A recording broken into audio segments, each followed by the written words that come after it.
Hello dear students.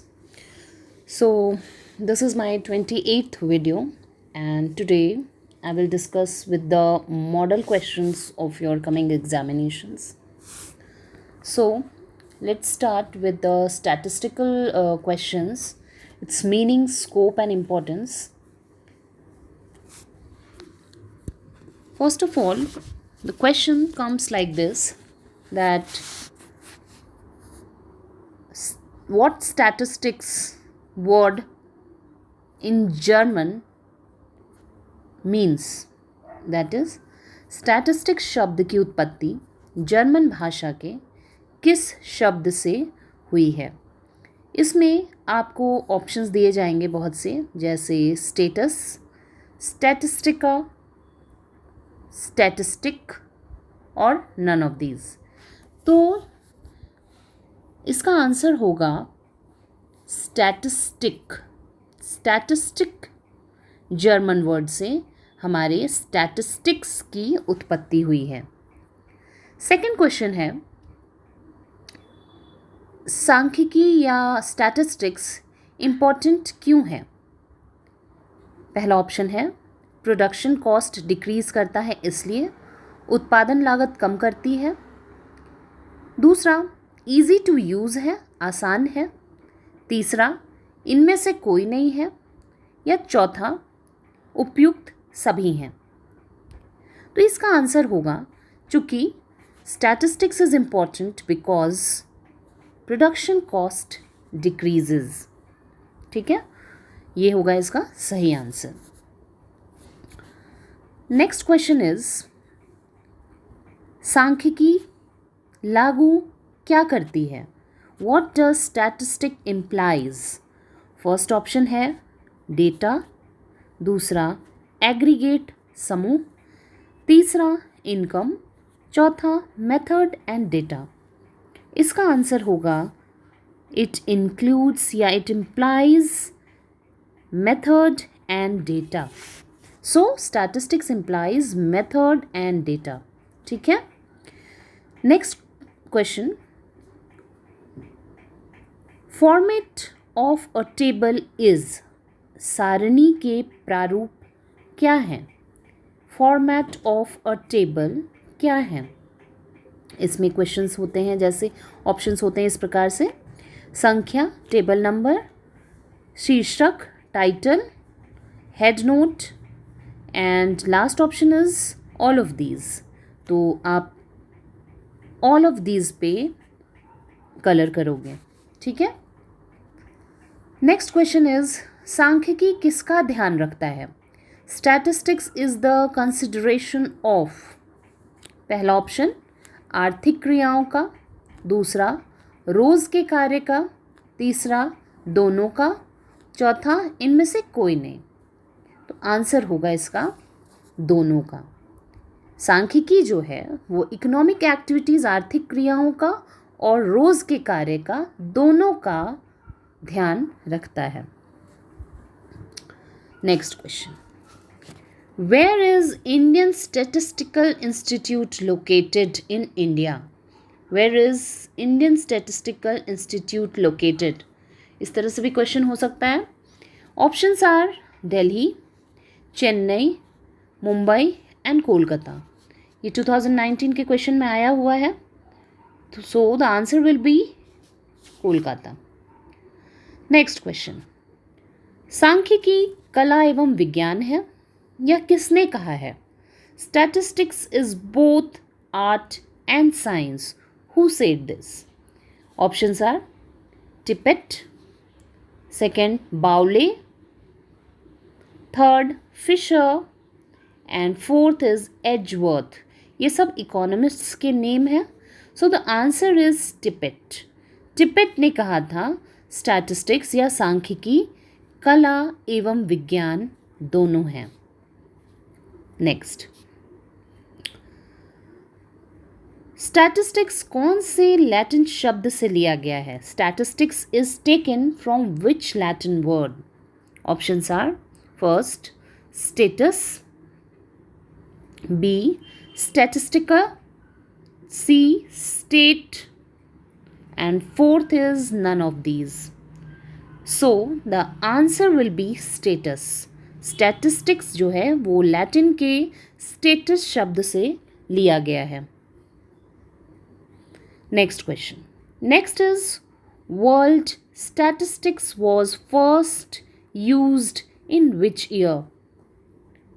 So the options are 1749, 1849, 1649 and none of these. So the answer of this question will be 1749. It was first used in 1749. Okay. Next. Statistics mean. सांख्यिकी से आशय क्या है? First, only data. B, only statistical method. C, both above. And D, none of the above. The answer will be both of these. So statistics means data as well as the statistical method. Next question. सांख्यिकी के जन्मदाता कौन है? Who is the father of statistics? इसमें बहुत सारे options रहेंगे, बस इसमें याद करने वाला जो नेम है वो है Gottfried Achenwell. Okay, Gottfried Achenwell is known as the father of statistics. ये याद रखना है बस. कुछ भी नाम आए आपको सिर्फ Gottfried Achenwell पे टिक करना है या कलर करना है. ठीक है. Next. Statistics is the calculation of science. Who said it? सांख्यिकी गणना का विज्ञान है. यह किसका कहा हुआ कथन है? इसमें भी सिर्फ आपने याद रखना है, एक अर्थशास्त्री हैं A.L. बाउले, उनका नेम. सांख्यिकी गणना का विज्ञान है, यह कथन है A.L. बाउले का. ओके. नेक्स्ट. Statistics is. सांख्यिकी केवल कला है, केवल विज्ञान है, विज्ञान एवं कला दोनों है, न विज्ञान है न ही कला है. आंसर विल बी यह साइंस भी है और आर्ट भी है, विज्ञान भी है और कला भी है. ठीक है. Statistics is used by. सांख्यिकी का प्रयोग किया जाता है व्यवसायियों द्वारा, वैज्ञानिकों द्वारा, अर्थशास्त्रियों द्वारा and by all of them. So the answer will be by all of them. Businessman भी यूज़ करते हैं, साइंटिस्ट्स भी करते हैं और अर्थशास्त्री लोग भी इसकी यूज़ करते हैं. नेक्स्ट. सांख्यिकी का कार्य. Function of statistics are.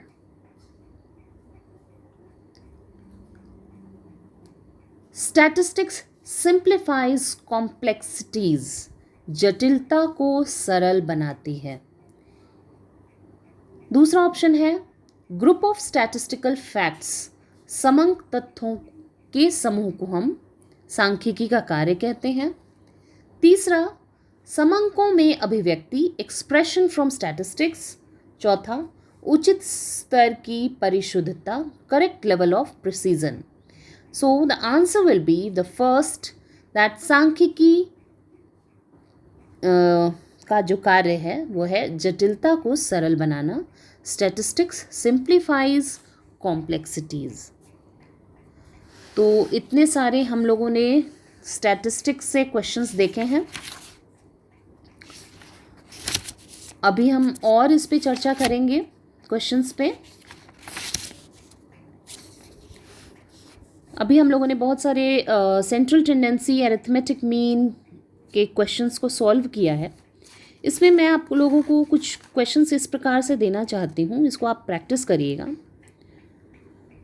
जैसे क्वेश्चन दिया है कैलकुलेट मीन और 2 कॉलम बना के दिया है मार्क्स और number of students. Marks given is 0 to 10, 10 to 20 and 20 to 30, and number of students is given 2, 3 and 5. You have to calculate the mean over here. ठीक है, इसी तरह से आपके क्वेश्चंस आएंगे. इस जो मैंने स्टैटिस्टिकल पोर्शन कवर अप करवाया है मीन मीडियन मोड का, इसी तरह से आपसे क्वेश्चंस पूछेगा. Next is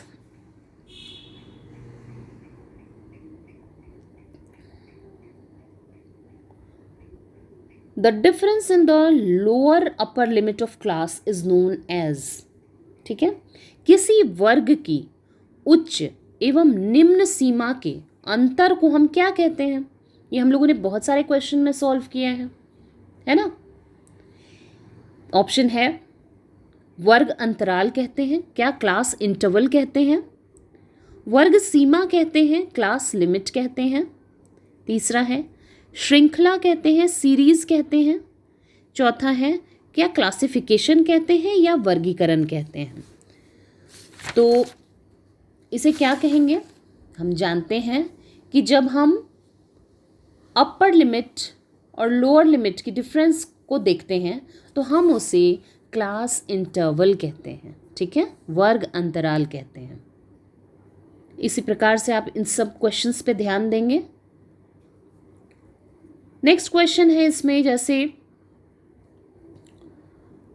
mid point of class limits.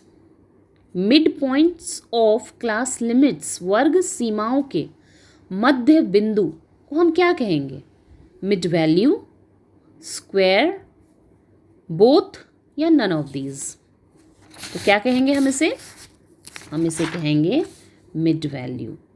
ठीक है, मिड वैल्यू निकालते थे ना, क्लास इंटरवल को डिवाइड करते थे बाय 2 से, तो मिड वैल्यू निकलता था x. This is your mid value. ठीक है, नेक्स्ट अरिथमेटिक मीन इज.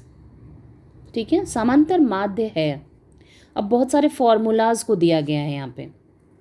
ठीक है, बहुत सारे फॉर्मूलाज हैं इसमें, लेकिन हमें क्या करना है? हमें याद करना है कि हम मीन का क्या फॉर्मूला यूज़ करते थे.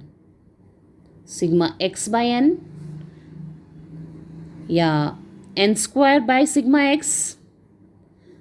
एक्स प्लस एन या सिग्मा 2 बाई एन. तो answer will be first sigma X by N. तो ये है हमारा मीन निकालने का तरीका.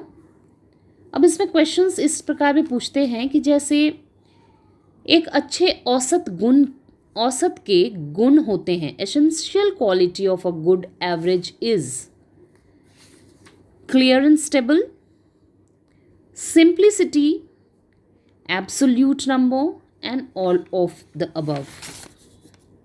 तो इसका आंसर होगा ऑल ऑफ द अबव. एक अच्छे एवरेज का जो गुण होता है वो क्लियर और स्टेबल होना चाहिए, सिंपल होना चाहिए और एब्सोल्यूट नंबर्स के साथ होना चाहिए. तो ये सही है. नेक्स्ट, समांतर माध्य है. अरिथमेटिक मीन इज स्थिति का माध्य, एवरेज ऑफ पोजीशन, स्थान संबंधी माप, मेजर ऑफ लोकेशन, सी घनत्व का माप, measure of density, and D इनमें से कोई नहीं, none of these. Answer will be it's a measure of location. ठीक है, so arithmetic mean is the measure of location. इसे याद रखना है.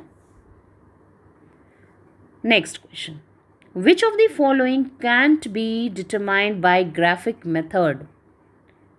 निम्न में से किसका निर्धारण रेखा चित्र द्वारा नहीं किया जा सकता है? पहला माध्य, दूसरा माध्यिका, तीसरा बहुलक मोड या इनमें से कोई नहीं. सो the answer will be mean. Mean को हम किसी ग्राफ के द्वारा एक्सप्लेन नहीं कर सकते हैं. ठीक है, क्योंकि मीन क्या था? मीन मेजर ऑफ लोकेशन है. ठीक है, इसीलिए. नेक्स्ट क्वेश्चन, कौन सा माध्य चरम मूल्यों से प्रभावित होता है? Which average is most affected by extreme observations? इसमें ऑप्शंस रहेंगे मोड, मीडियन, मीन या none of these. So the answer will be mean. So mean is most affected by extreme observations. ठीक है, मीन जो है वो एक्सट्रीम ऑब्जर्वेशन से effect होता है. नेक्स्ट 1 3 5 7 9 दिया हुआ है नंबर्स. यहाँ आपको कैलकुलेट करना है arithmetic mean. Answers are 4 5 6 and 7. तो जब तक आपको मीन निकालना नहीं आएगा तब तक आप इस क्वेश्चन को सॉल्व नहीं करते हैं. तो मीन का क्या फॉर्मूला था? X bar equals sigma X by N. ठीक है, सिंपल जो हम लोगों ने पढ़ा था, सिंपल मीन निकालने का तरीका.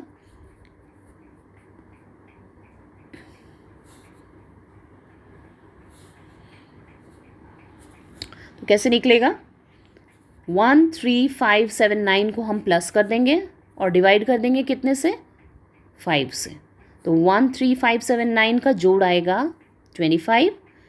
When it will be divided by 5, you get 5. So answer will be 5. ठीक है, तो आज मैं यहीं पे एंड करती हूँ इस वीडियो को. नेक्स्ट क्लास से हम लोग इसी तरह से मॉडल सैम्पल पेपर्स से कुछ क्वेश्चंस को सॉल्व करेंगे और आप लोग इसको गो थ्रू करेंगे. Thank you.